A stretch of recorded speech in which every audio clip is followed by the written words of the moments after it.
Di marinig Manong eh.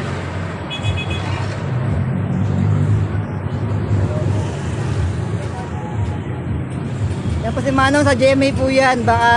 Baka naman Rosmar, Wamus, tulungan nyo naman siya. Oh. At kahit pambiling gamot lang. Nanawagan po siya sa inyo. Si Diwata at di niya tulungan. Ito naman tulungan nyo. Ba't lagi nakidiwata ay nakafocus. Ito si Manong oh. Kawawa naman oh, may sakit. Pambili daw gamot. Humihingi siya ng pambiling gamot sa inyo.